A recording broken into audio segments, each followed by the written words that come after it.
Pour tout le monde en Italie, c'est véritablement le procès du siècle. Amanda Knox, une étudiante américaine, est accusée d'avoir tué sa colocataire au cours d'un jeu sexuel qui aurait mal tourné. Celle que certains considèrent comme une victime du système judiciaire est devenue la cible des médias italiens qui s'acharnent contre elle. Et quel que soit le verdict, la vie d'Amanda Knox ne sera plus jamais la même.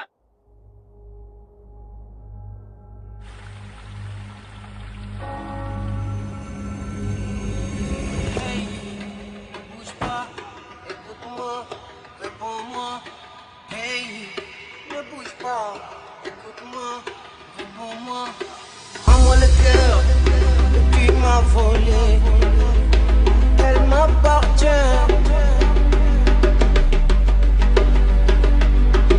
Rends-moi le cœur que tu m'as volé, elle m'appartient.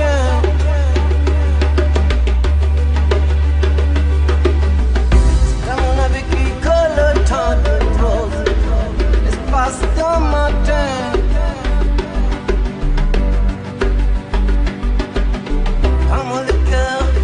Tu m'as volé, elle m'appartient.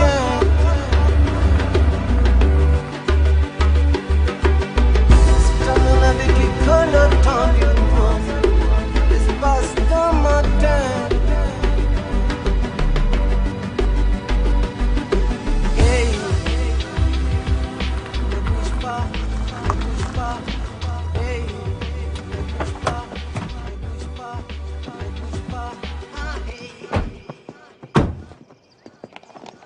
Buongiorno. Nous recherchons Meredith Kircher. Meredith habite ici, mais elle est pas là pour le moment. Je m'appelle Raphaël Solecito. Et Bonjour. Je vous présente mon amie, Amanda Knox. Amanda est étudiante, elle vient d'Amérique. Elle habite ici avec Meredith. En fait, nous sommes 4 colocataires. Bene, nous avons trouvé le téléphone portable de la signora Kircher ce matin devant une maison située via Sperandio. Nous pensons que quelqu'un l'a volé et déposé là-bas. Eh bien, j'ai appelé Meredith plusieurs fois ce matin et... Voilà pourquoi elle répondait pas. J'ai comme un drôle de pressentiment. Que voulez-vous dire? Quand je suis arrivée ce matin à la maison, j'ai remarqué que la porte d'entrée était ouverte. Ensuite, je suis allée à l'étage et je me suis aperçue que le carreau de la fenêtre d'une des chambres était cassé. Et j'ai aussi remarqué des gouttes de sang sur le sol de la salle de bain. Quand elle a vu tout ça, Amanda est venue me chercher chez moi. Oui, voilà. En fait, on vient juste d'arriver et on dirait que quelqu'un a pénétré dans la maison. Avez-vous appelé la police? Je croyais que c'était vous, la police. Nous appartenons à l'unité vol et délit. Nous enquêtons seulement sur les vols d'ordinateurs, de cartes de crédit et de téléphones portables. Oui, nous avons contacté le numéro d'urgence, le 112, il y a quelques minutes de ça, et les carabiniers ont dit qu'ils envoyaient quelqu'un. En attendant vos collègues, vous pourriez peut-être rentrer pour jeter un coup d'œil. J'ai trop peur pour y retourner toute seule. Oui, bien sûr.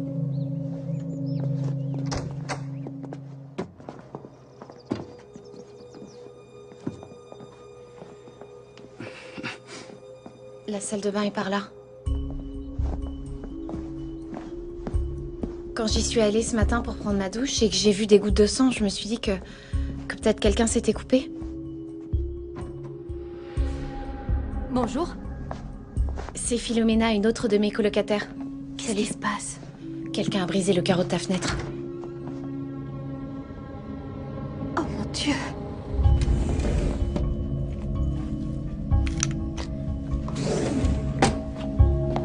On vous a volé quelque chose? J'ai vérifié mon portable et mes bijoux. Tout est là. Où est Meredith? J'en sais rien, sa chambre est fermée à clé. On a frappé plusieurs fois à sa porte, mais elle n'a pas répondu. Elle ne ferme jamais sa porte à clé. Meredith? Meredith? Ouvrez la porte, s'il vous plaît. J'aimerais signaler un cambriolage. Oui, à Pérouse. Si vous m'entendez, ouvrez cette porte. Allô? Maman, quelqu'un a cambriolé notre maison. Quoi? Est-ce que tu vas bien? On enfonce la porte de la chambre de Meredith. Pourquoi? Allez, vas-y! Amanda? Amanda, dis-moi ce qui se passe! Oh, vous avez vu, il y a un pied qui dépasse! Il y a quelque chose. Philomena a parlé d'un pied, je crois. Un pied? Comment ça, un pied? Non, en fait, je crois qu'il y a un corps entier sous la couette. Ne restez pas là. Allez, tout le monde dehors. Vous entendez? Sortez tous de la maison. Qu'est-ce qui se passe exactement? Mon Dieu, c'était... C'était Amanda. Elle a dit que quelqu'un s'était introduit chez elle.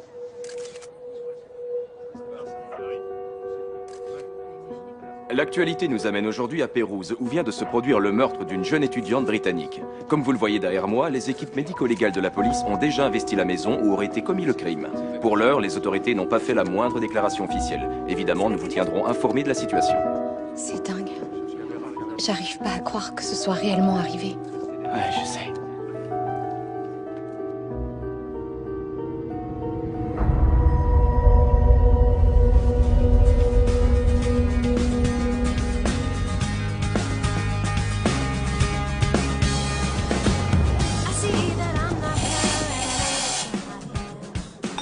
Buona giornata.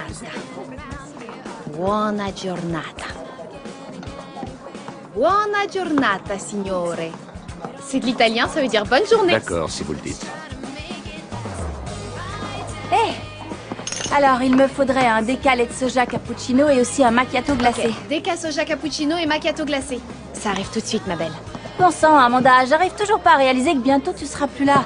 Notre équipe pourra jamais s'en sortir sans toi. On a trop besoin de Noxy la rusée. Je crois que vous réussirez à survivre. Vous vous en sortirez. Tu vas faire comment avec DJ? Je veux dire, vous sortirez ensemble, genre à distance quand tu seras à Pérouse? On va mettre notre histoire entre parenthèses. L'année prochaine, lui sera en Chine, moi je serai en Italie. Ça rime à rien qu'on reste trop enchaînés l'un à l'autre. Ouais, bah en attendant, moi je vais rester là à servir des gâteaux. Je te déteste, Amanda. Tu m'aimeras quand je t'aurai rapporté plein de chocolat italien. Écoute, ramène-moi plutôt des beaux gosses d'Italie et là je t'aimerai. Ça marche. Je te ramènerai tout un paquet.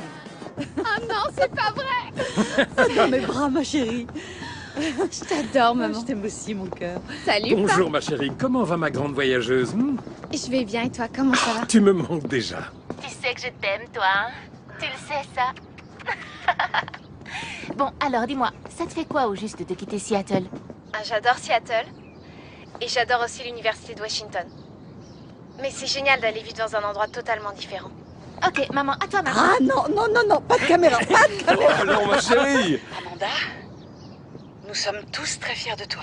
Fiers de tout ce que tu as accompli pour rendre ce voyage possible. Ah, tu vas tellement nous manquer. Oh non. La vie dans cette maison ne sera pas la même sans toi, mon cœur. Dans seulement 10 mois, je serai de retour. Mais dis-moi, c'est très long. T'as tout préparé? Ton passeport, tes euros, ta bombe anti-agression? Oui, j'ai pris tout ça. J'ai respecté la super liste de voyage que tu m'as donnée. Tu devrais écrire un guide, tu sais. Oh, allez, maintenant que tout le monde prenne un verre, on va porter un toast. Vas-y, Dina. Fais attention à toi et reviens-nous vite ma chérie. Elle a intérêt. Bien parlé. Grazie mille et encore bravo pour ton gentil Vont tes discours, ouvert à papa. l'amour et à Allez, l'amitié. santé. Merci mon nectar. C'est cool que t'aies pu déjà venir me rendre visite. Comment tu t'en sors avec le décalage horaire? T'es pas trop naze? Je crois que j'arriverai à m'en remettre. Là, on est au cœur de la ville, le vrai centre de Pérouse. Et là, c'est le Palazzo dei Priori. À l'intérieur, il y a de superbes fresques qui datent du XIIIe siècle. On peut boire de l'alcool dans la rue ici? Comme disent les Italiens, ce qui est illégal n'est pas forcément interdit. Tu vois ces gars-là? Ouais. Eh bien, en fait, ce sont des dealers, des vraies pharmacies ambulantes. Cette ville est surprenante. Je pourrais bien faire mes études ici. Après dîner, je t'emmènerai voir 2-3 bars sympas. Mais surtout, t'avises pas d'en parler à maman. Par là, il y a un panneau où les gens mettent des petites annonces. Je trouverai peut-être une piste pour un appart. Viens, je t'emmène, on va voir. Ciao, belle. Ça va pas? Qu'est-ce qui te prend? Oh, fais pas ta sainte nitouche, on est en Italie, ma grande. Ici, la drague est un sport national. En plus, ils étaient mignons, non? Si tu veux, je te les présenterai.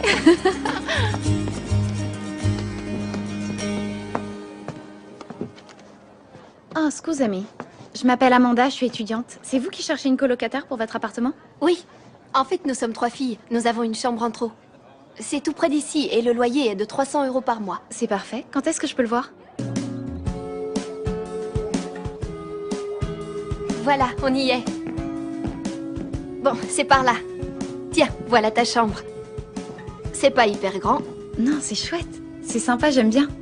Tu devras partager la salle de bain avec une fille qui s'appelle Meredith. Elle est anglaise. Une British? C'est cool. Je rêve, c'est le bonheur intégral. J'adore. J'adore. Est-ce que tu peux laisser un mois de loyer pour la caution? Ouais, pas de problème. Bon, dans ce cas, il ne reste plus qu'à signer le bail. Génial. J'ai entendu que tu étais américaine. Oui, c'est ça. Je suis Meredith. Enchantée. Moi aussi. Ciao. Je m'appelle Amanda. Toi aussi, t'es étudiant? En politique européenne et en italien. Ça, c'est cool. Moi, par contre, je commencerai mes cours à l'Università per Stranieri qu'à partir de septembre. Elle est à 2 pas. C'est royal, non? Royal? Oui, royal. C'est une autre façon de dire génial. Tu utilises jamais ce mot? Si, mais pas dans ce sens. Mais ça me plaît. Je crois que je vais l'utiliser.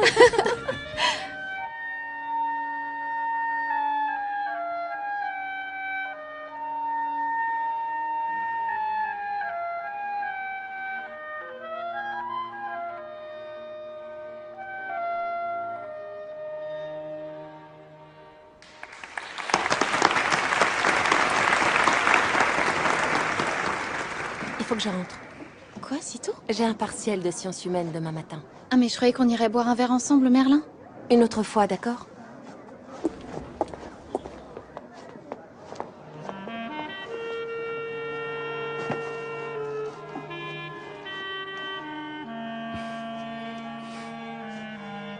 Raphaël.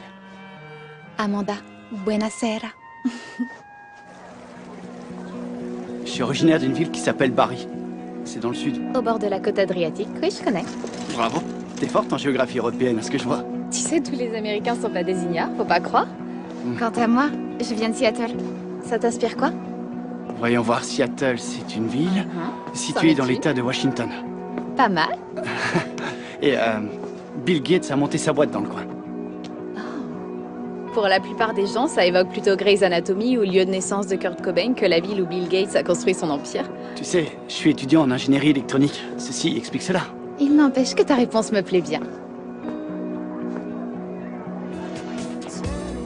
À présent, Raphaël, regarde-moi dans les yeux et dis-moi que tu n'as pas envie de goûter à ça.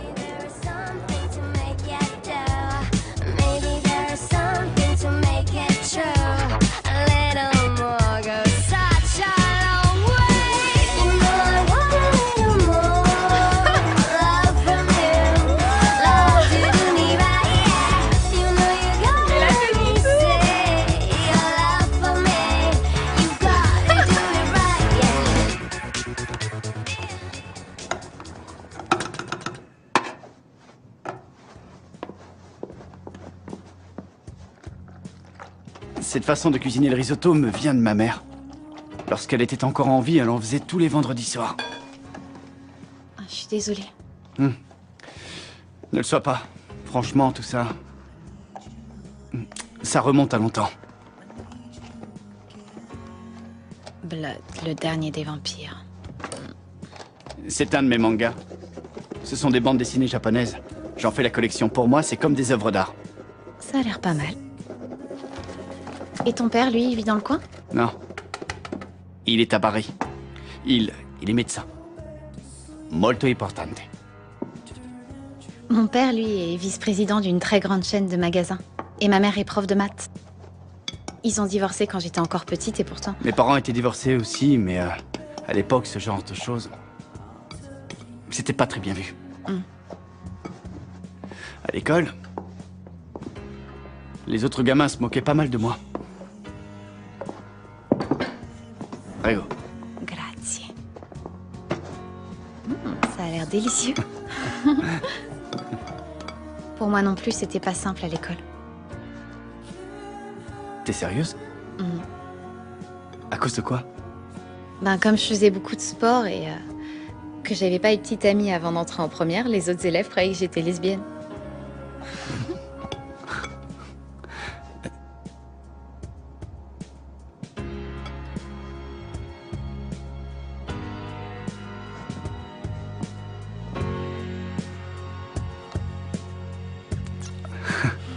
Je trouve que t'embrasses pas comme une lesbienne. Ah non? Peut-être que tu devrais réessayer.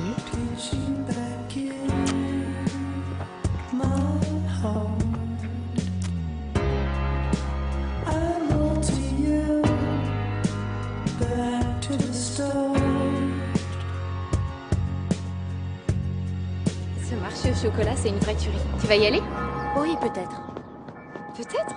Je croyais que t'étais dingue de chocolat. Il y a une chose dont je veux te parler, avant que la situation dégénère. Je t'écoute. J'aimerais bien que tu fasses des efforts pour le nettoyage à la maison. Je fais le ménage, non? Quand ça? Chaque fois que j'entre dans la salle de bain, je trouve tes affaires par terre, on dirait une vraie porcherie, sans parler de la vaisselle dans l'évier. Ça suffit, arrête, tu veux. Je suis désolée, d'accord? Pourquoi tu m'as pas parlé de tout ça avant? Parce qu'en principe, je ne devrais pas avoir besoin de t'en parler. Hé, salut mes beautés! Vous êtes encore plus belles que les Dans étoiles dans le le ciel! ciel, on sait. Écoute, je vais faire des efforts. Je te promets, d'accord? Ça te va comme ça? Oui, ça me va. T'en as plus après moi? Non, j'en ai plus après toi, Amanda. Tant mieux. Tu sais que j'ai rencontré un mec? Non, c'est vrai? Ouais. Il est grand, brun, avec des petites lunettes. Il est super gentil et aussi très intelligent. Et tu verrais comment est son appart. À mon avis, son père est plein aux as. Est-ce qu'il travaille? En fait, il suit des cours d'ingénierie électronique à l'université, mais c'est pas le style matheux coincé, tu vois. Au contraire. T'as débarqué ici il y a à peine 2 mois et t'as déjà trouvé chaussures à ton pied, on dirait. Ouais, on dirait. On est tous les deux de cultures différentes, mais on a tellement de choses en commun, je crois que le destin nous a conduits l'un vers l'autre. Le destin, hein? Ouais. Ma foi, j'aime bien cette idée. C'est vrai? C'est si poétique.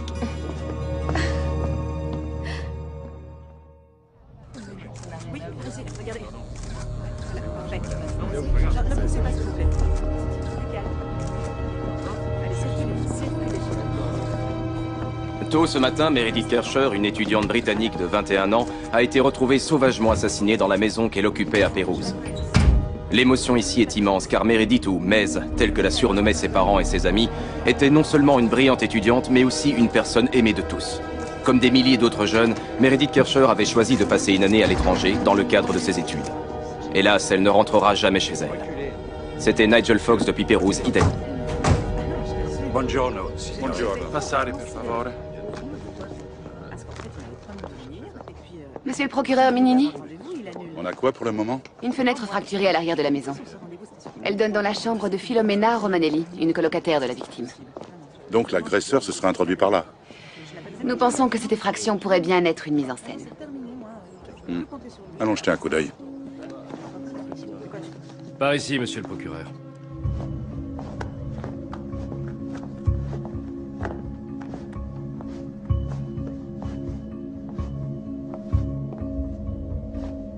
Les éclats de verre sont sur les vêtements.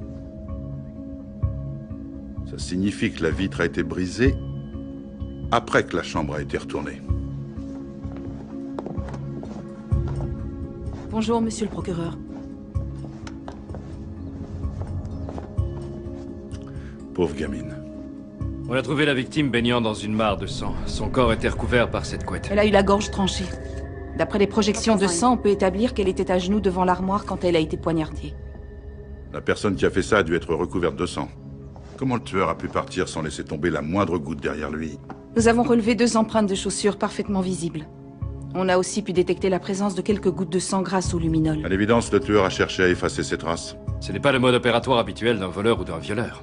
Je crois que là, on est confronté à une personne encore plus tordue que ça. Bon, je veux voir tous les colocataires de la jeune Kercher, ainsi que tous ceux qui la côtoyaient. Tiens, pas très loin par là, il y a un endroit où ils ont de la super scamozza. Qu'est-ce que c'est? C'est de la mozzarella, mais fumée. Ça a l'air bon. Allons-y. Ah, une seconde. Attends. Salut, maman. Amanda, où es-tu? Je me promène avec Raphaël. Je crois que tu devrais rentrer à la maison. Maman, j'ai mes études à finir ici. Écoute, ma chérie, je sais à quel point le fait d'étudier à l'étranger est important pour toi, mais nous reparlerons de ça plus tard, si tu le veux bien. Dans l'immédiat, je pense qu'il serait préférable que tu rentres à la maison, sans perdre de temps. Maman, tout va bien. Je t'assure, il n'y a aucun souci. Ce n'est pas l'impression que j'ai. Écoute, moi, tout ce que je veux, c'est pouvoir vivre ma vie. Est-ce que c'est trop demandé? Ça suffit, Amanda. Je veux que tu rentres immédiatement à la maison. Non, maman. J'en ai aucune envie. Tu comprends? Je suis une grande fille, c'est à moi de décider si je dois rentrer ou non. Attends. La police veut nous voir. D'accord. Maman, faut que je te laisse. On m'attend au commissariat. Je te rappellerai plus tard. Je t'aime fort. Au revoir.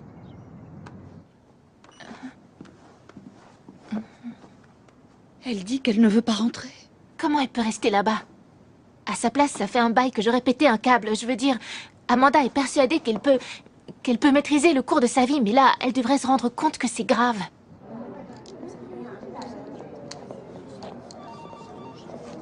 Les choses se sont passées si vite. C'est dingue. J'ai l'impression de vivre un cauchemar. T'es sous le choc. Amanda Knox? Je crois que c'est mon tour. Vego. Ce matin, j'étais chez mon petit ami Raphaël Solecito. C'est là-bas que j'ai dormi la nuit dernière. Et aux alentours de 10h30, je suis rentrée chez moi pour prendre une douche. Il n'y a pas de douche chez Monsieur Solecito? Si, mais elle est pas hyper grande et en plus de ça, tous mes vêtements étaient chez moi. Quand je suis arrivée sur place, j'ai remarqué que la porte d'entrée était ouverte. Mais comme parfois le verrou de la porte ferme pas très bien, ça m'a pas alertée plus que ça. Et ensuite, je suis montée à l'étage pour prendre ma douche et c'est là que j'ai vu qu'il y avait des gouttes de sang sur le sol et il y en avait une sur le tapis de bain et une autre sur le lavabo. Vous êtes courageuse. Vous trouvez la porte ouverte, du sang dans la salle de bain, et malgré tout ça, vous prenez une douche. Bah en fait, en voyant le sang, je me suis dit qu'une des filles avait peut-être ses règles ou bien alors qu'elle s'était coupée. J'étais loin d'imaginer que quelqu'un avait commis un meurtre. Vous avez quitté les lieux une fois douché? Non, mes cheveux étaient mouillés, alors je suis allée dans l'autre salle de bain pour prendre le sèche-cheveux. C'est là que j'ai remarqué qu'il y avait des excréments. Dans la cuvette des toilettes, et en fait, j'ai trouvé ça bizarre parce qu'on tire toujours la chasse. Alors j'ai décidé d'aller chercher Raphaël. Que s'est-il passé quand vous êtes arrivé chez Mademoiselle Knox? On a regardé partout et comme je savais pas trop quoi faire, j'ai téléphoné à ma sœur. Elle travaille pour la police. C'est elle qui m'a conseillé d'appeler le numéro d'urgence, le 112. Après ça, on est ressorti pour attendre la police. Merci encore à tous les deux. Je sais que c'est pas un moment facile. Tout ce qu'on veut, nous, c'est que vous attrapiez l'assassin de Meredith. Vous avez ma parole. Où est-ce que tu vas aller? J'en sais rien. La maison que j'habitais est devenue une scène de crime, alors je crois que je peux pas y retourner. Tu sais, tu peux venir chez moi si tu veux. C'est gentil. Au moins, maintenant, j'ai des sous-vêtements de rechange. Attends, est-ce que ça signifie que tu ne portes rien sur toi en ce moment? Oui, peut-être. Peut-être pas.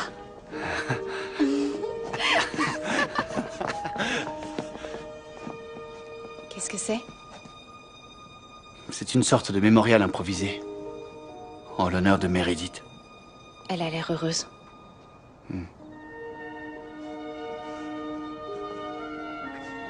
Viens, rentrons.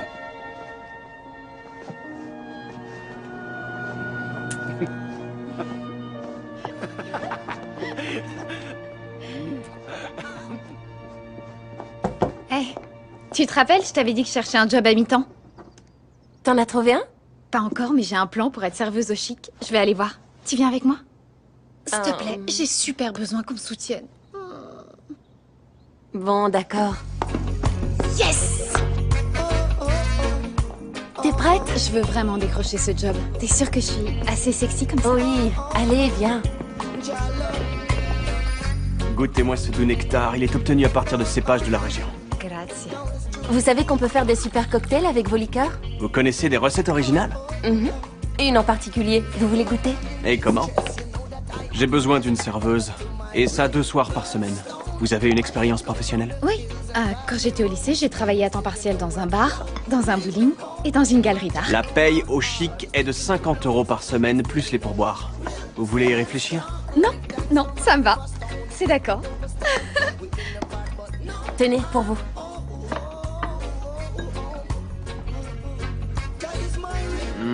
Alors là, bravo, c'est fantastique. Waouh! Ça faisait longtemps que j'avais pas bu un aussi bon cocktail. Dites, pourquoi vous viendriez pas une fois par semaine au Chic pour confectionner vos cocktails? On pourrait faire un truc du genre les soirées cocktails de Meredith. Pour ça, faudrait que vous réussissiez à la tirer de ses bouquins. Et ça, c'est pas gagné. Mes cours m'accaparent pas mal en ce moment. Mais pourquoi pas au printemps? J'attendrai.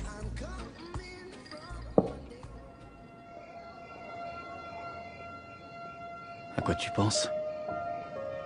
J'espère que tout ça sera bientôt terminé. L'an dernier, à la même époque, le seul truc auquel je pensais, c'était bien réussir mes examens et dégoter un petit job sympa. Là, ma coloc est morte et je me retrouve au milieu d'une enquête pour meurtre. La vie est parfois si bizarre.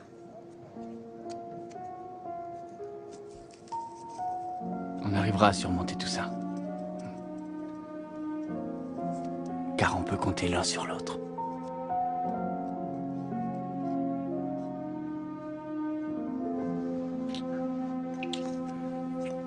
J'ai dénombré plus de 40 contusions et coupures sur le corps de la victime, en plus de multiples blessures. La majorité des coupures étaient superficielles. On dirait que l'assassin s'est amusé avec le corps de la victime avant de la tuer. Selon sa famille, Meredith n'était pas du genre à se laisser faire. Elle a dû chèrement vendre sa peau. Les marques sur son corps indiquent que quelqu'un l'a maintenue au sol en lui serrant la gorge, avant qu'elle ne reçoive ensuite le coup fatal. Comment une seule personne a pu infliger autant de blessures? Il y avait plus qu'un seul agresseur.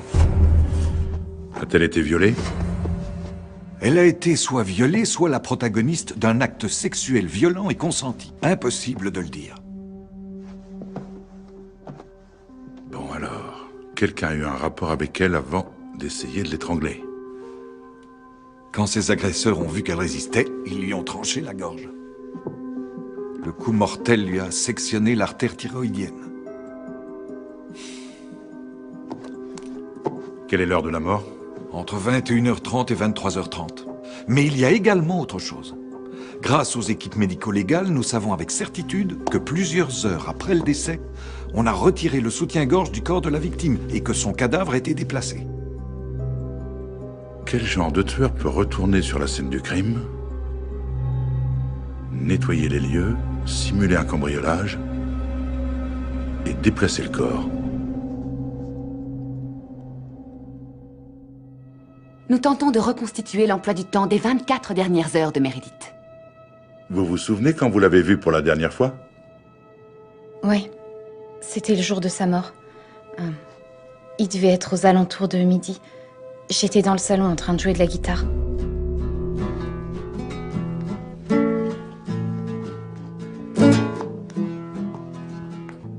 Salut.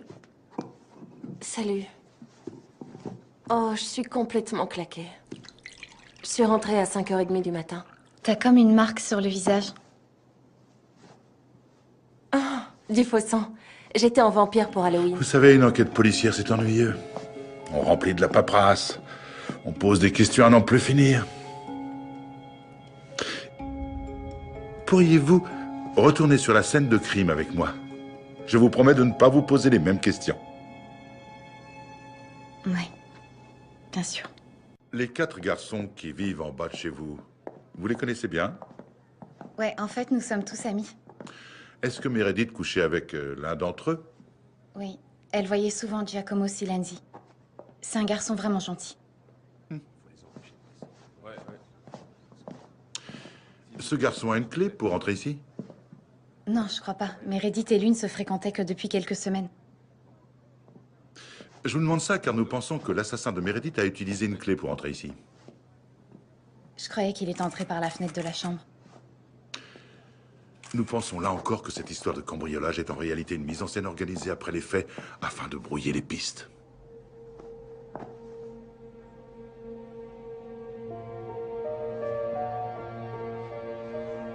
Venez par ici. J'ai besoin de votre aide. À votre avis, il manque des couteaux, mademoiselle Knox? Amanda, ça va pas? Amanda, qu'est-ce que vous avez? Elle est en état de choc. Allez, venez, on va sortir de la maison. Venez avec moi.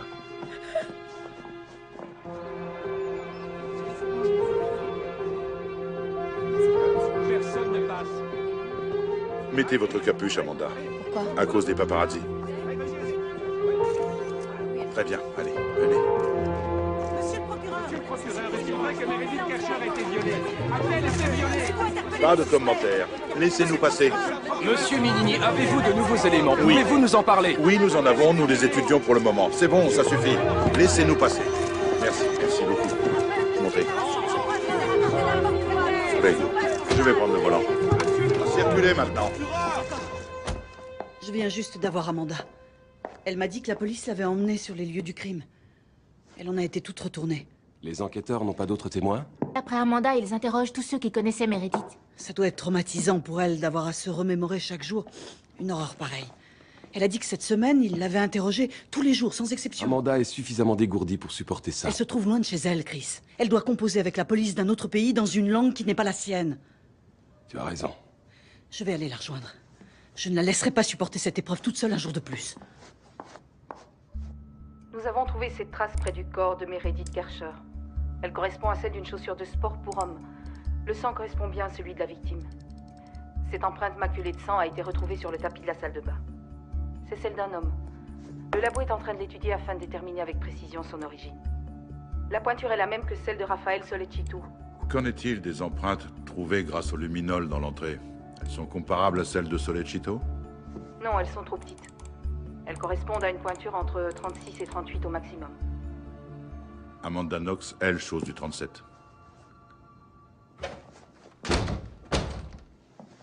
Avez-vous noté quelque chose d'étrange dans le comportement d'Amanda après la découverte du corps de Meredith? Quand nous étions dans la salle d'attente, juste avant d'être interrogée, Amanda se comportait de façon très bizarre et ça, tout le monde l'a remarqué. Qu'entendez-vous par bizarre?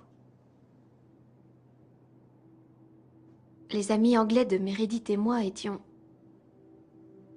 complètement effondrés. Nous étions tous en train de pleurer en nous serrant les uns les autres. Amanda et Raphaël s'amusaient et ils se comportaient comme si rien n'était arrivé. Ils étaient comme en dehors de la réalité. Est-ce qu'Amanda a dit quelque chose à propos du crime? Je lui ai dit... J'espère que Meredith n'a pas souffert, alors... Elle s'est tournée vers moi et m'a lancé. Bien sûr qu'elle a souffert. Sa mort a été horrible et lente. Elle a eu la gorge tranchée. Vous êtes sûr que ce sont ces mots? Elle a bien dit que Meredith avait eu la gorge tranchée. C'est ce qu'elle a dit. Amanda et Raphaël se trouvaient dans la cuisine quand la porte a été enfoncée. C'est possible qu'elle ait aperçu la blessure au cou de la victime, peut-être en sortant de la maison. Le corps de Meredith était recouvert par une couette. Seuls ses cheveux et l'un de ses pieds étaient visibles. Et il y a autre chose. Le propriétaire d'une supérette est venu au poste aujourd'hui. Il a raconté qu'une jeune femme au regard bleu perçant et au teint blanc comme un linge était venue dans son magasin à 7h45 le matin même où Meredith a été retrouvée et qu'elle lui avait acheté des produits d'entretien pour le sol. Il croit que c'est Amanda. Il l'a clairement identifiée, d'après une série de photos.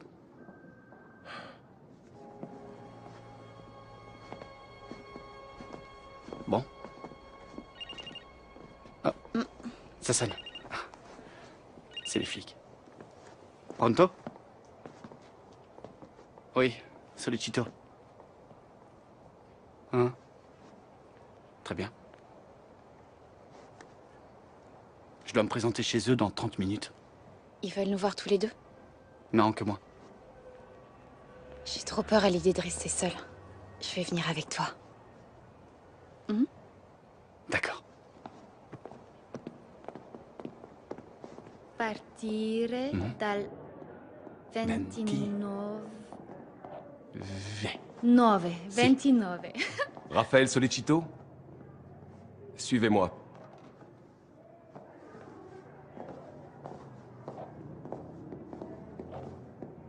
Merci d'être venu.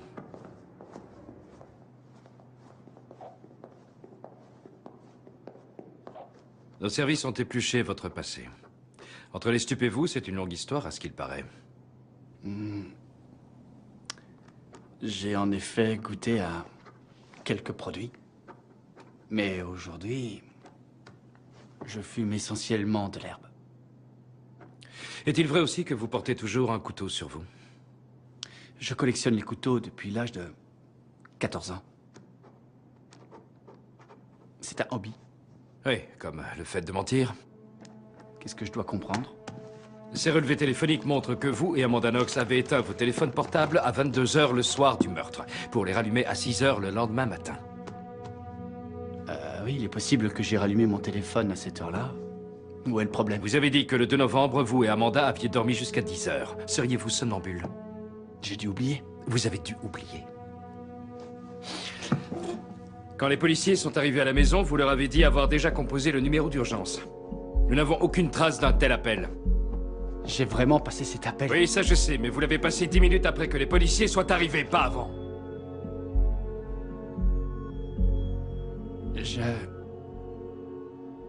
Je veux m'en aller. Écoute-moi, sale petit morveux. On n'est pas en train de parler d'un vulgaire vol à la tire. Une fille a été assassinée. Si tu craches pas le morceau, je m'occuperai si bien de toi que même ton père pourra pas te reconnaître. D'accord. Je me suis bien fait comprendre. Ah oui. Bien. Je t'écoute.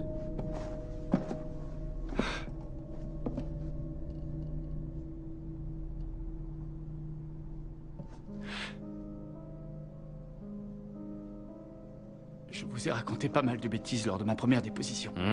Amanda m'a convaincu que sa version des faits était la bonne et moi... Tout ce que je voulais, c'était la protéger.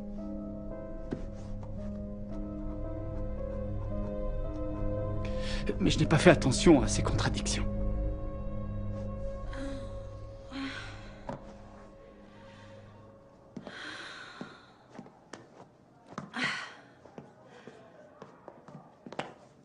Mademoiselle Knox, s'il vous plaît. Ce n'est ni le lieu ni l'endroit pour faire vos exercices. Désolée, j'essayais juste de m'enlever un peu de stress. Asseyez-vous là et attendez. Est-ce que tu es resté avec Amanda toute la nuit? C'est tout ce que nous voulons savoir. On est arrivé à mon appartement tôt dans la soirée. Mais vers 21h, elle est sortie. Elle avait rendez-vous avec des amis dans un bar, le Chic. Moi, je suis resté à la maison. À quelle heure est-elle revenue?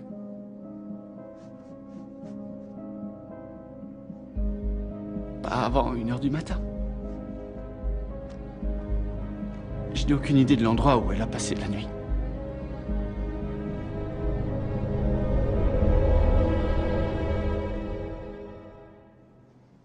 Amanda, cette personne est là pour consigner tout ce que vous direz.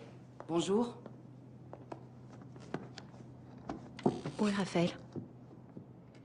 Nous nous intéressons à un texto que vous a envoyé Patrick Lumumba, le patron du Chic, et ce le soir du meurtre. Oui, c'était pour me dire que j'avais pas besoin de venir travailler. Attendez, comment vous savez que j'ai reçu ce message? Vous pouvez me lire ce que vous lui avez répondu. Oui. Mon italien n'est pas parfait, mais je lui ai dit « Ci vediamo più tardi ». En italien, cette phrase sous-entend qu'on a rendez-vous avec la personne. Pour moi, ça signifie plutôt quelque chose comme « on se verra un de ces quatre ». Vous aviez prévu de le rencontrer ce soir-là? Non, non. C'est pas du tout ça. Il est presque 1h du matin, je peux rentrer chez moi. J'ai peur que ce ne soit pas possible. Je vous ai déjà dit ce que j'ai fait. Je comprends pas. C'est compris. Combien de fois il faudra que je vous le dise? Patrick et moi, on n'avait pas rendez-vous ensemble et je vous jure que c'est la vérité. Mais ça, je veux le savoir maintenant seulement. J'ai envie de travailler. Je t'avais déjà dit, bon sang. Oui, alors je vais pas vous raconter n'importe quoi. D'y aller. On va devoir y passer toute la nuit ou quoi? Je vous ai déjà dit ce qui s'est passé. Qu'est-ce que vous voulez que je fasse de plus? Que j'invente une histoire? Une fois que j'ai su que j'avais pas besoin d'aller au travail, Raphaël et moi, on a dîné. On a fait l'amour. Après, on a regardé un film. Sur son ordinateur. Combien de fois il faudra que je vous le répète? Jusqu'à ce que vous nous disiez la vérité. Comment ça? Je comprends pas. Je vous explique. À présent, Raphaël Solicito ne confirme plus votre alibi. Il affirme que vous êtes parti de chez lui à 21h le soir du meurtre et que vous n'êtes revenu qu'à 1h du matin. Quoi?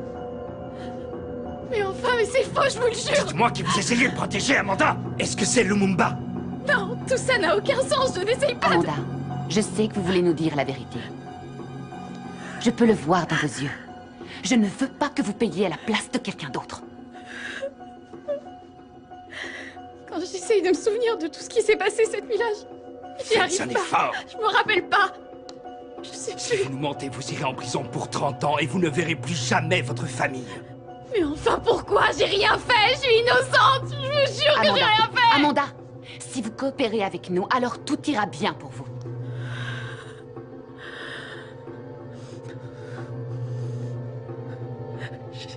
J'ai tellement peur. Ne vous en faites pas. Ça va aller. De toute façon, la vérité finira par sortir. D'une manière ou d'une autre. Parfois, notre esprit se bloque à cause d'un traumatisme que l'on a subi. Servez-vous de votre imagination. Essayez de réfléchir à ce qui a pu se passer ce soir-là. Vous téléphonez à Patrick Lumumba, vous partez le retrouver, et ensuite... Je sais pas quoi faire. Je suis peur.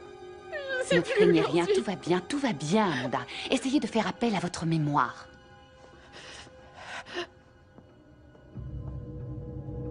Oui, j'ai bien retrouvé Patrick cette nuit-là. Il était environ 21h. On est rentré chez moi à la maison. Patrick et Meredith sont allés dans sa chambre à elle. Moi, je suis restée dans la cuisine. Je me souviens pas combien de temps ils sont restés. Par contre, je sais qu'à un moment, j'ai entendu Meredith crier.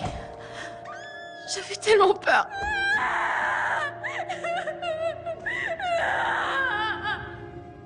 J'arrive pas à me rappeler d'autre chose. Dans ma tête, tout est ici. Si confus. Je suis fatiguée, j'ai besoin de sommeil. S'il vous plaît, je veux rentrer chez moi. Je vous en supplie. Bravo, Amanda, pour tous vos efforts. Bien, à présent, la loi m'oblige à faire 2 choses. D'abord, à vous mettre en garde à vue pour complicité de meurtre, puis à vous conduire devant le procureur afin que vous lui répétiez tout ce que vous venez de me dire. Non. Vous êtes prête à tout lui répéter?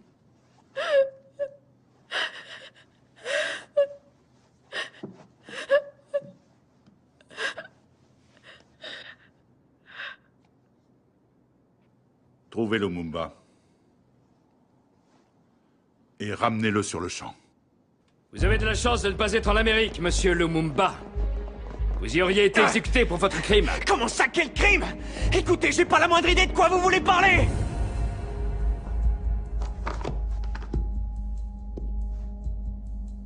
Vous croyez que j'ai tué Meredith?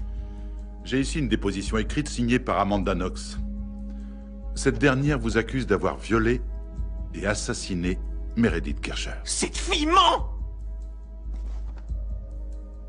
Écoutez, en tout, j'ai 7 sœurs, d'accord? Je serais incapable de violer ou de faire du mal à une femme! Vous dites que vous avez 7 sœurs.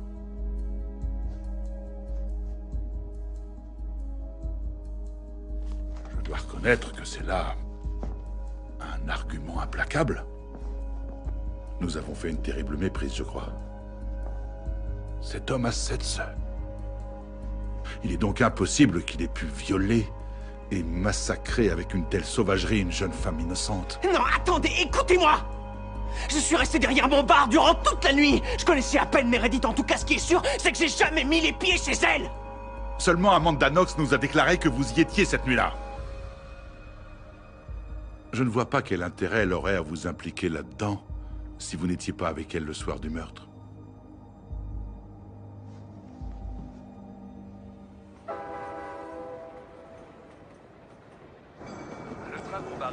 Excusez-moi, est-ce que vous pouvez me renseigner? Merci. Un moment, désolé. Oui? Oui, je suis arrivée. La police vient d'arrêter Amanda pour le meurtre de Meredith. Quoi?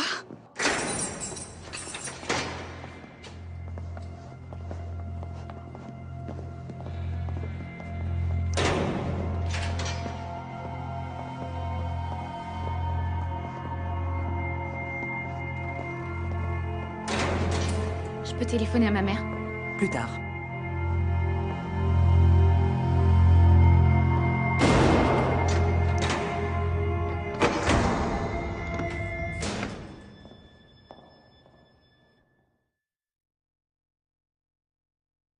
Amanda travaillait dans le bar de Patrick Lumumba. Connaissez-vous la nature exacte de ses rapports avec ce dernier?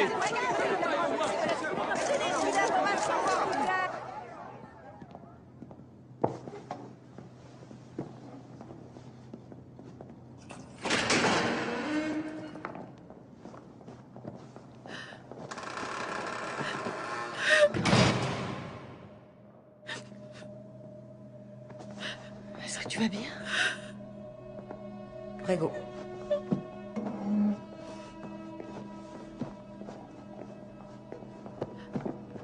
Je sais plus du tout où j'en suis. J'ai l'impression de vivre un cauchemar. Qu'est-ce qui s'est passé? J'en sais rien. Tout ce que je sais, c'est que Meredith était mon amie et que je l'ai pas tuée. Ça, Amanda, nous le savons. Mais pourquoi ils t'ont arrêté? Parce que Raphaël a menti. Il a dit que j'étais pas avec lui la nuit du meurtre et je sais pas pourquoi il a fait ça. Il a toujours été si gentil avec moi. Peut-être qu'il voulait prendre ses distances avec moi. Peut-être qu'il avait peur. Je sais pas. Chérie, calme-toi. Comment ça s'est passé avec la police? Ils m'ont interrogée pendant 13 heures d'affilée. J'avais tellement peur. J'ai fini par leur affirmer J'étais peut-être dans la maison avec Patrick le soir où Meredith a été tuée. J'en avais pas le souvenir précis, juste des flashs. Mais ça m'était égal. Tout ce que je voulais, c'est qu'ils arrêtent avec leurs questions. Écoute, on va prendre contact avec un avocat. Et on finira par découvrir la vérité. D'accord. Mademoiselle Knox? Partez pas, je vous en prie. Je vous en supplie, me laissez pas ici. Amanda. Je veux pas rester là. Viens dans mes bras, ma chérie. Ne pleure pas, on va te sortir de là. Tu m'entends? On va te sortir de là. Je te le promets. Je te le promets, Amanda. Ne pleure pas, ma chérie. On va te sortir de là. Je te le promets.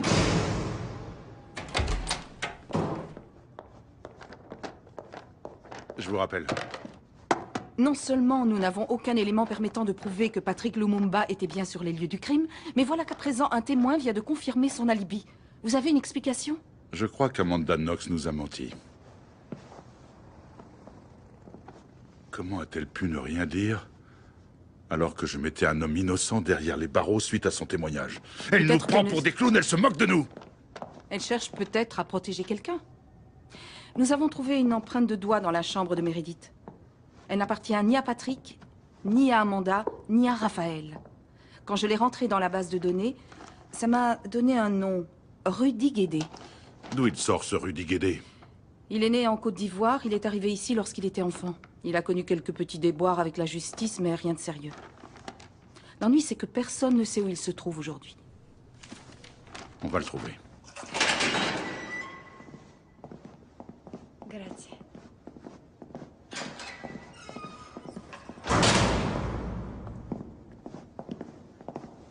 Buongiorno, dottore.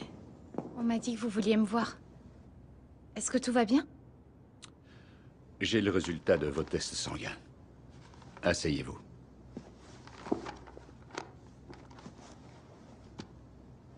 Je suis désolé, mais vos résultats montrent que vous êtes porteuse du virus HIV. J'ai le sida? Il doit sûrement y avoir une erreur. Le fait d'être déclarée positive ne signifie pas nécessairement que vous avez le sida. Non, c'est pas possible. Où est-ce que j'aurais pu l'attraper? Je veux pouvoir me marier. Je veux avoir des enfants et aussi, moi, je veux vivre longtemps. Écoutez, je procéderai à un autre prélèvement pour être sûr. D'ici là, j'ai besoin que vous me dressiez la liste de tous les partenaires sexuels que vous avez eus. Quoi?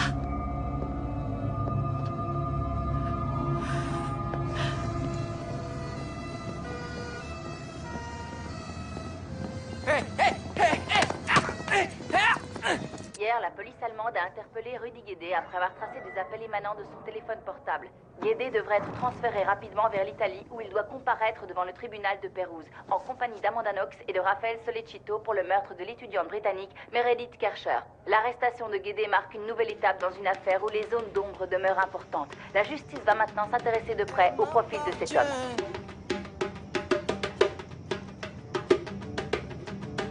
On a vécu que le temps d'une rose, l'espace d'un matin. Alors, on s'amuse sans nous? Vous faites quoi? Où vous cachiez-vous, mes deux belles ragazze? Juste au-dessus de chez toi, je suis Meredith. Rudy. L'ami de Meredith, l'ami de Meredith, Ouais. l'ami de Meredith, Ouais. l'ami de Meredith, Ouais. veut planer si haut, Ouais. veut planer si haut.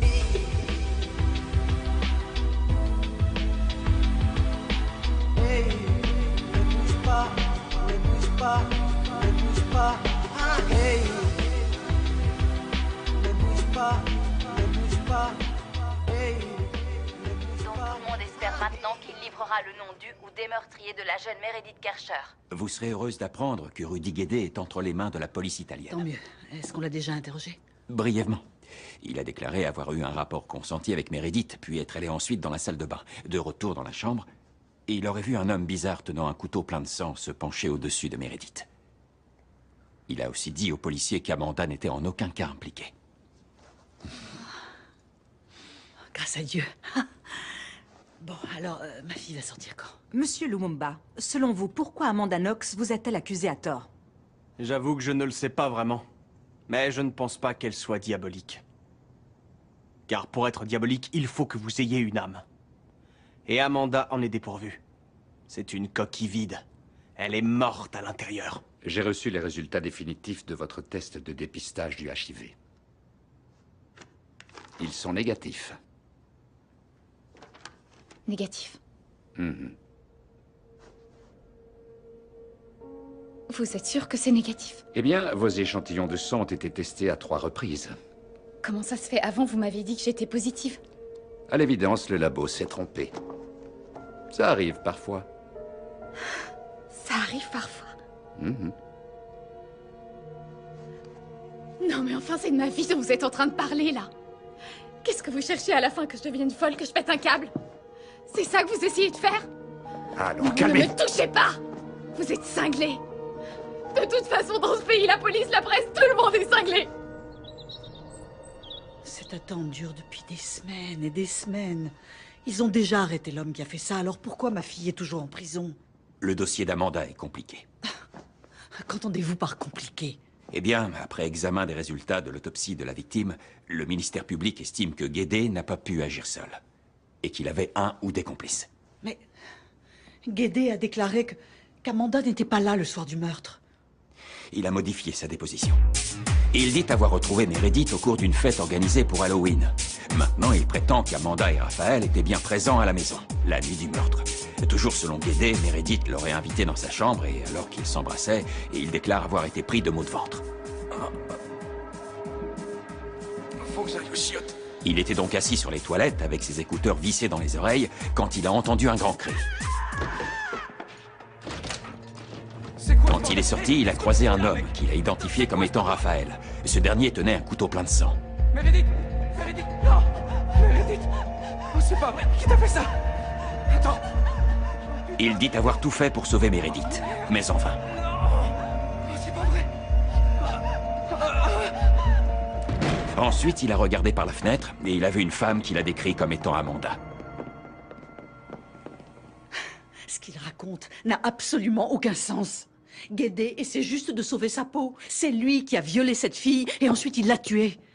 Ah mais comment est-ce que Minini peut donner plus de crédit au témoignage de ce dealer qu'à celui de ma fille? On en est toujours au stade des investigations.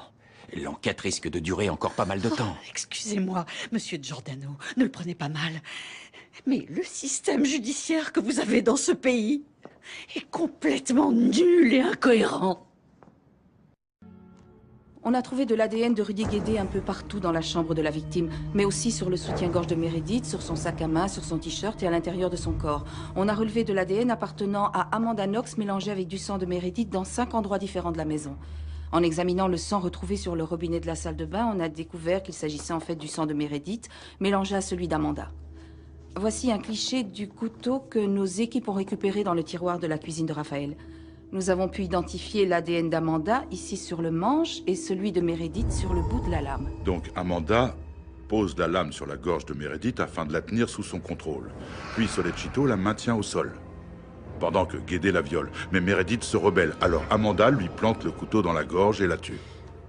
C'est effectivement une théorie qui se tient. Le seul problème, c'est que sur le couteau, on a décelé très peu de cellules sanguines appartenant à Meredith. C'est-à-dire? Moins de 5 cellules. Vous n'avez pas trouvé ce que les avocats appellent la preuve irréfutable, mais je crois qu'en additionnant tous les éléments en notre possession, vous avez de quoi tous les inculper. Monsieur le procureur, s'il vous plaît! Où en sont vos investigations? S'il vous plaît! Par ici, par ici. S'il vous plaît, monsieur le procureur! Il y a du nouveau. Une déclaration, monsieur le procureur. Oui. Grâce aux éléments en notre possession, nous savons que les 3 personnes responsables de cette effroyable orgie mortelle sont Amanda Knox, Raphaël Solecito et Rudy Guédé. Et quel est le mobile? La victime a été sexuellement agressée. Cela nous incite à penser qu'il s'agit d'un jeu sexuel qui a mal tourné. Comment cette jeune fille a pu commettre un crime aussi violent? Derrière son visage d'ange se cache une femme à l'esprit plutôt perturbé. Cette femme ment, sans s'en rendre compte. Elle s'amuse à faire la roue, bien encore s'achète de la lingerie, pendant que sa colocataire, elle, est à la morgue. Elle ne montre aucune empathie envers Meredith ou qui que ce soit d'autre. Je crois qu'elle est capable de tout, y compris d'un meurtre. Grazie. Encore une question, s'il vous plaît! Une question! Amanda est une étudiante tout ce qu'il y a de plus honorable et qui travaille très dur. Elle n'a rien à voir avec cette espèce de nympho, cette noxila rusée dont ces torchons font leur chou gras. Comment ils l'ont surnommée déjà? Ah, tenez, c'est là, la diabolique. C'est n'importe quoi, c'est de la pure invention. Là, ils sont en train de manipuler les gens. Quand la presse s'en mêle, ça peut devenir violent. Tenez, par exemple, cette photo. Elle a été prise dans un musée situé en Allemagne. Amanda était allée là-bas rendre visite à sa tante. Oui, c'est vrai. Et c'est pas tout. Ce surnom-là, Noxy la rusée. Eh bien, c'est un surnom qu'on lui avait donné quand elle devait avoir 8 ans et qu'elle jouait au football. Tous les gamins ont des petits noms. Noxy la rusée dresse la liste de ses nombreux amants en Italie. Le médecin de la prison a dit à Amanda qu'elle avait le sida. Il lui a demandé de lui établir la liste de tous ses partenaires sexuels. Et quand elle lui a donné, eh bien... Laissez-moi deviner. Quelqu'un là semble-t-il livré à la presse. Comment ils osent faire ça? Je veux dire, de quel droit la presse expose la vie de ma fille aux yeux du monde? Le travail des relations publiques est basé sur la création d'une image, et c'est celui qui contrôle cette image qui gagne. Si tout ça arrive aux oreilles des juges, alors Amanda sera déclarée coupable avant même qu'elle ait posé les pieds au tribunal. Nous ne sommes pas riches. Mais nous vous avons contacté parce que nous avons envie de nous battre, oui. Nous devons nous battre pour Amanda. Notre action visera principalement les médias américains. Nous devons faire connaître son histoire aussi bien dans les talk-shows que dans les hebdomadaires, les magazines ou encore la presse quotidienne. D'accord.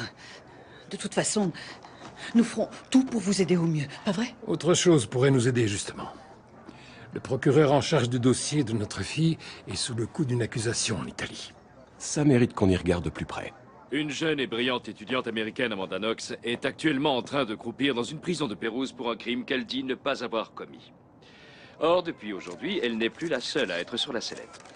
En effet, chers téléspectateurs, nous qui, comme vous, défendons la probité des magistrats, avons découvert avec surprise que le procureur principal Minini était lui-même sous le coup d'une procédure judiciaire pour intimidation, ainsi que pour écoute téléphonique illégale dans une affaire de tueur en série vieille de plusieurs années.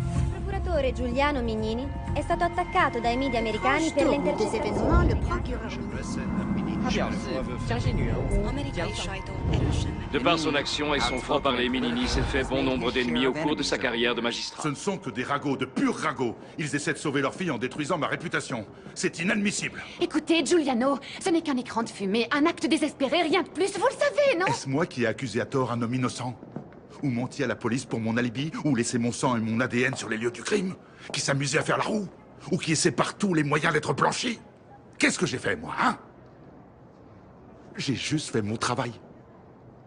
Je ne laisserai pas cette affaire être débattue par une bande de reporters américains ou par des blogueurs. Non, elle sera débattue devant une cour de justice. L'atmosphère est lourde ici à Pérouse au moment où Rudy Guédé va se présenter devant la cour afin de connaître le verdict dans l'affaire du meurtre de Meredith Kircher. Devant les juges, Guédé sera accompagné des 2 anciens amants, Amanda Knox et Raphaël Solecito. Celle qu'on a surnommée Noxy la rusée fend la foule présente telle une star de cinéma. Elle sourit, fait des signes de la main à ses amis et aux journalistes. Knox s'apprête à comparaître devant le juge Micheli. C'est ce dernier qui doit décider s'il y a assez de preuves pour envoyer la jeune femme devant la cour pour le meurtre de Meredith Kircher. Au nom du peuple italien, cette cour déclare Rudy Herman Guédé, coupable des accusations d'agression sexuelle et de meurtre sur la personne de Meredith Kircher, et le condamne à une peine de 30 ans de prison. Amanda Knox et Raphaël Solecito sont quant à eux renvoyés devant la cour afin d'être jugés pour meurtre, agression sexuelle, vol et détention illégale d'armes blanches. C'est pas possible. Mais qu'est-ce que...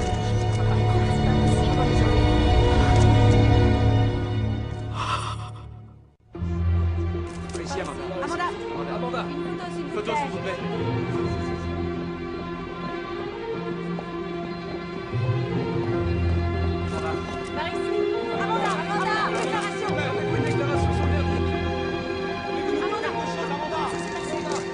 Cette affaire ressemble à un puzzle. Chaque élément peut être étudié indépendamment des autres, mais mis ensemble, ils montrent parfaitement qui sont les coupables. D'un côté, nous avons la victime, Meredith Kircher, une jeune femme studieuse qui allait bientôt retourner à Londres pour fêter l'anniversaire de sa mère. Et de l'autre côté, nous avons Amanda Knox, une jeune femme à la fois narcissique, agressive et manipulatrice, qui en outre nourrissait une haine féroce envers Meredith. C'est cette haine qui l'a fait passer à l'acte. Afin d'arriver à ses fins, elle s'est servie de 2 jeunes hommes qui rivalisaient d'efforts pour lui plaire. D'abord, Raphaël Solecito, son amant à l'esprit faible et à l'âme tourmentée. Ensuite, Rudy Guédé, un marginal. Ces 3 individus, pris séparément, paraissent plutôt inoffensifs. Mais comme certains gaz chimiques qui explosent quand on les mélange, Ces trois-là ont produit une véritable explosion de violence et d'horreur.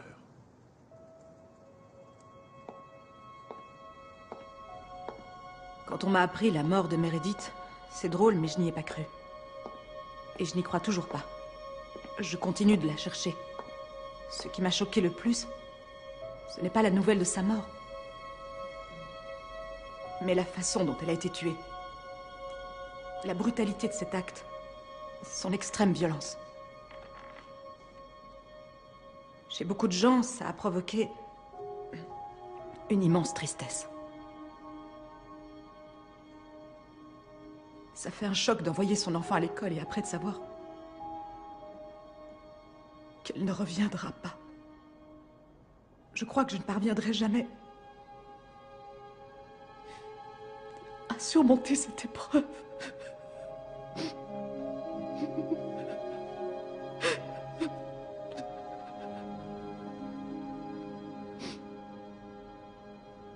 Comment pourriez-vous définir les relations qu'entretenaient Meredith et Amanda? Au début, elles s'entendaient très bien. Comme l'une était américaine et l'autre anglaise, elles se sentaient proches. Mais après, leurs rapports ont commencé à prendre une autre tournure. À partir de fin octobre, c'est devenu plus tendu entre elles. Et à cause de quoi? Meredith se plaignait du fait qu'Amanda ramène des mecs bizarres à la maison. Elle lui reprochait de ne pas se sentir très concernée par le ménage. Elle était aussi en colère parce que dans la salle de bain qu'elles partageaient toutes les deux, Amanda avait laissé traîner un sac plastique transparent avec des préservatifs et un vibromasseur à l'intérieur.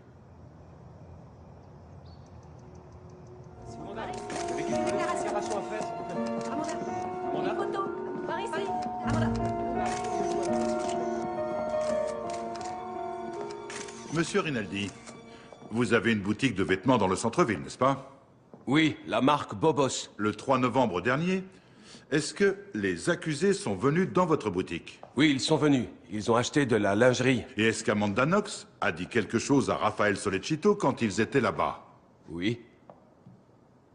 Elle lui a dit, ce soir, tu vas venir à la maison et on va s'éclater comme des bêtes. Donc, le 3 novembre, alors que des personnes avaient improvisé un mémorial pour Meredith ici à Pérouse, les seules préoccupations d'Amanda Knox étaient d'acheter de la lingerie sexy et de faire l'amour. Madame, êtes-vous choquée par cette histoire d'achat de lingerie? Non. Écoutez, si Amanda est allée dans cette boutique, c'est seulement parce qu'elle n'avait pas de vêtements de rechange. La police avait mis la maison sous scellé, et de ce fait, ma fille n'avait plus rien à se mettre. Et que répondez-vous au juge qui reproche à Amanda d'avoir fait la route dans les couloirs du commissariat? Écoutez, Amanda est comme elle est. Enfant, elle était un peu unique en son genre. La plupart des gens rentrent dans un moule, mais elle s'est toujours comportée de la manière dont elle voulait, sans se préoccuper du reste. Et aujourd'hui?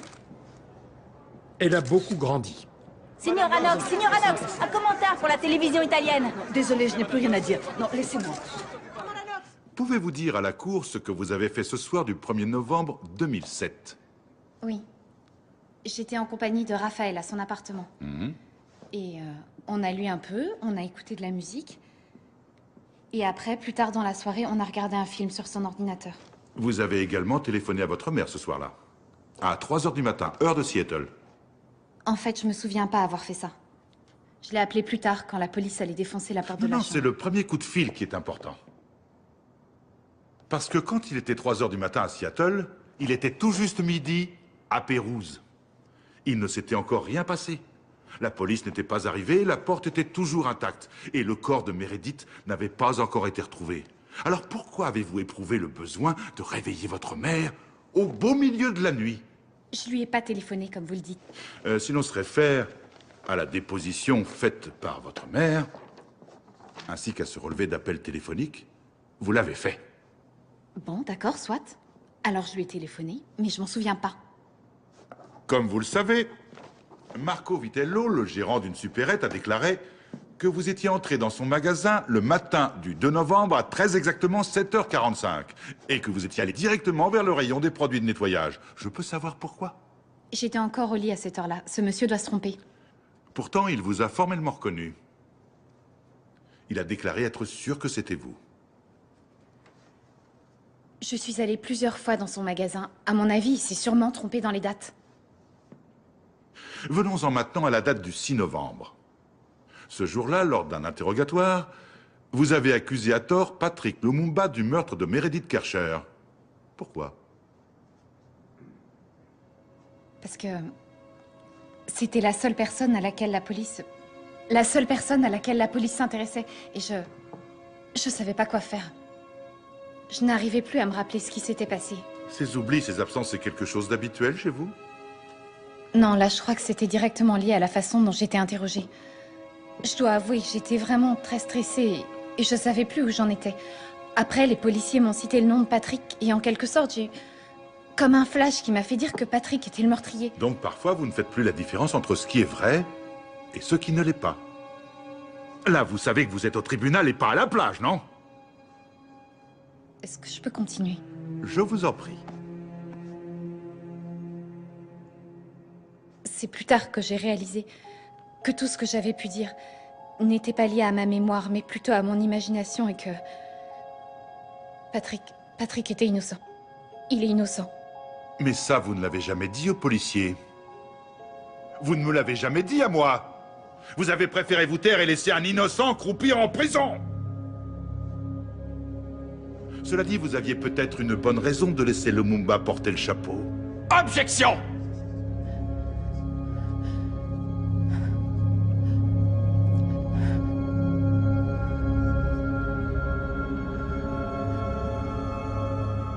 Vous avez entendu des témoignages sur ce qui s'est passé avant le meurtre de Meredith Kercher.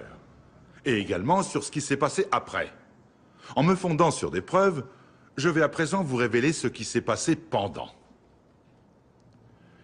Vers 22 h, la nuit du 1er novembre 2007, Amanda Knox et Raphaël Sollecito se sont rendus place Grimana.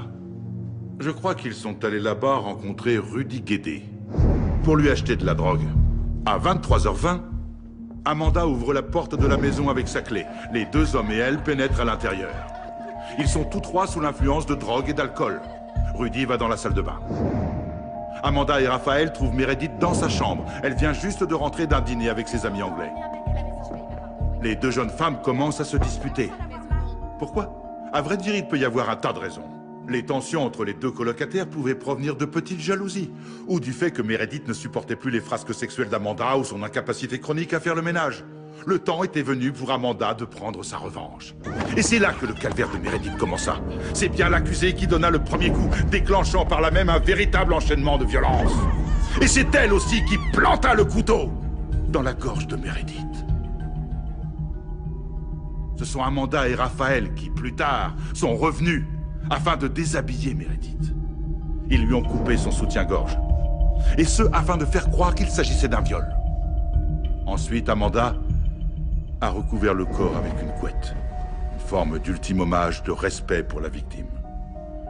En tant que femme et amie, elle ne pouvait supporter la vision de ce corps massacré et nu, alors que c'était elle qui l'avait rendu ainsi. Puis Amanda et Raphaël saccagent la chambre de Philomena.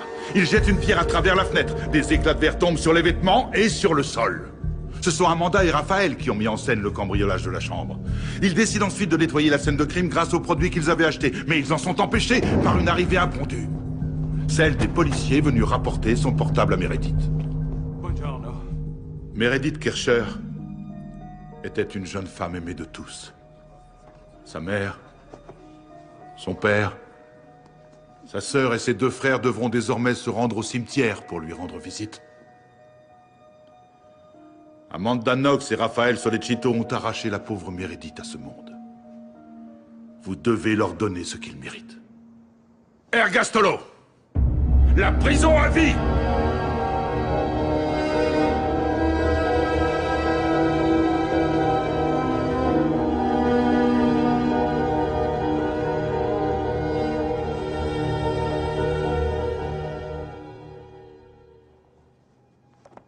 Tiens, ces livres d'Hermann Hesse sont en allemand. Maman s'est dit que ça te plairait peut-être de les lire dans la langue d'origine. C'était dur d'entendre les gens dire toutes ces choses horribles au tribunal. Je n'ai raconté que la vérité. Je n'ai pas fait ce qu'ils disent, j'ai pas tué Meredith. Le procureur a dit tout ça juste pour impressionner le jury. Tu verras demain, ces mêmes gens dont tu parles changeront d'avis après avoir entendu la défense. Et si je changeais pas d'avis? L'éventualité, l'idée même que je sois condamnée, semblait invraisemblable. Jusqu'à aujourd'hui. Ils ne vont pas te condamner. Ah, Nous n'allons pas perdre la foi maintenant. Ils n'ont pas la moindre preuve, ils n'ont que des suppositions. Pourquoi est-ce qu'ils me font tout ça? Pourquoi tout le monde me déteste à ce point? Nous avons relevé un certain nombre de traces ADN appartenant à Rafael Solecito sur l'agrafe du soutien-gorge de la victime. Mais avez-vous trouvé des traces d'ADN appartenant à mon client, soit sur le cadavre de Meredith, soit dans la chambre à coucher? Non, seulement sur le soutien-gorge. Donc, vous êtes en train de dire que sur cette scène de crime qui était presque entièrement maculée de sang, vous n'avez trouvé l'ADN de mon client que sur une agrafe de soutien-gorge? Oui, c'est tout à fait ça. Docteur Stefanoni, pourriez-vous s'il vous plaît dire à la cour à quel moment l'agrafe de soutien-gorge en question a-t-elle été prélevée sur la scène de crime? Nous l'avons photographiée le premier jour de l'enquête. J'entends bien, mais quand l'avez-vous recueillie exactement? 47 jours plus tard. Donc, elle a été recueillie 47 jours plus tard. En clair, cette pièce à conviction est restée sur le sol de la maison pendant 6 longues semaines. C'est bien ça, docteur Stefanoni. 6 semaines à l'air libre. La scène de crime était mise sous scellé. Peut-être, mais les hommes de la police scientifique n'arrêtaient pas de faire des va-et-vient dans la maison. Ils ont sûrement contaminé les traces d'ADN présentes sur les lieux. Non.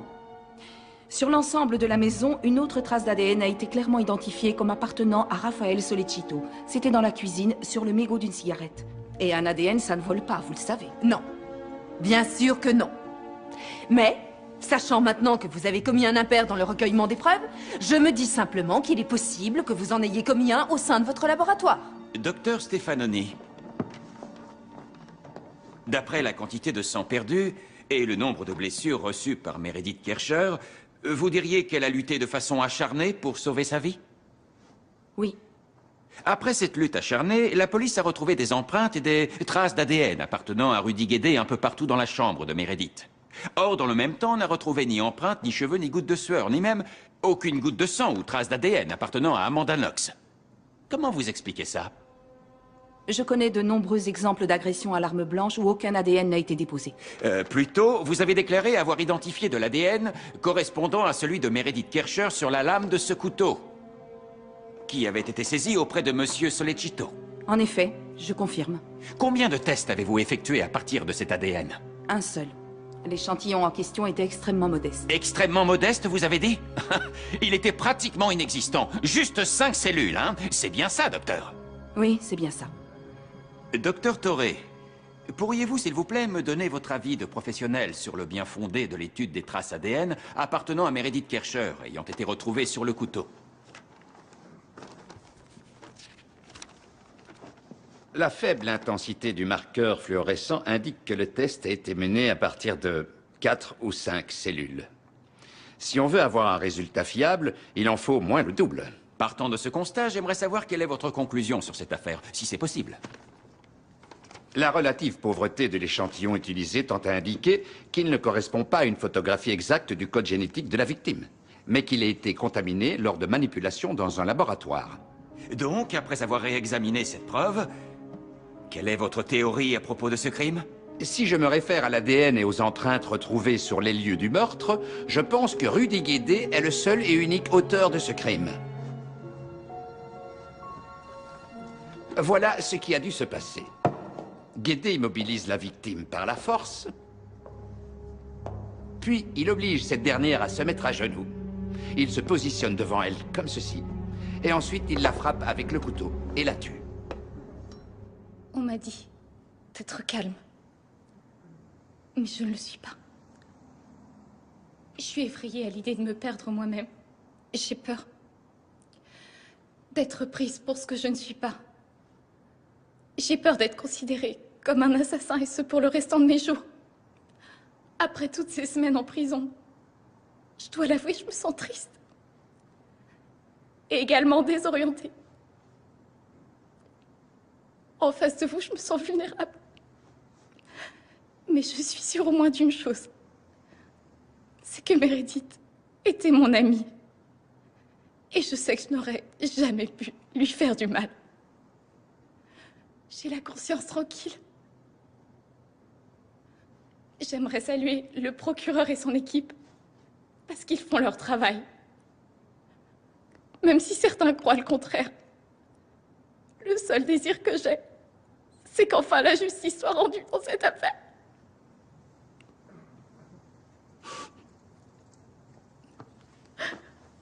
C'est tout.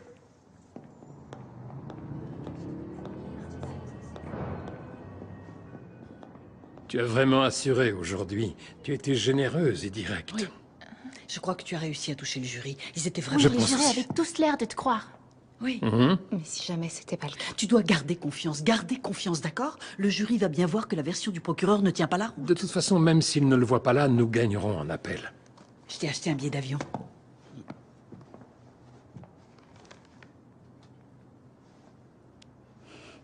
Un aller simple pour Seattle. C'est un beau cadeau. Tu vas pouvoir rentrer à la maison. Tu es contente?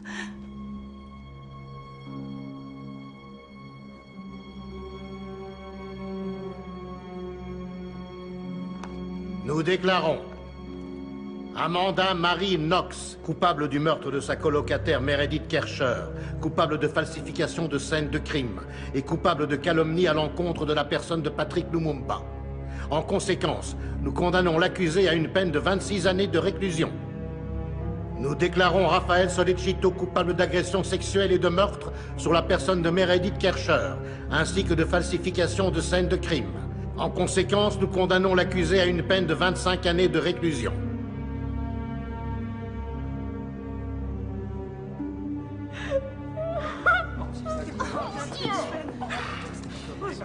Viens, ma chérie. Amanda, c'est terrible. Mais je voulais Amanda.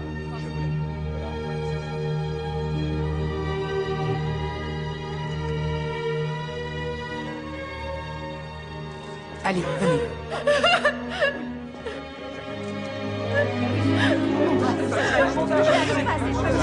La justice et la justice. Amanda, s'il vous plaît. Amanda, quel est notre... Amanda, s'il vous plaît, allez vous faire appel. Amanda, s'il vous plaît, Dégagez, poussez-vous.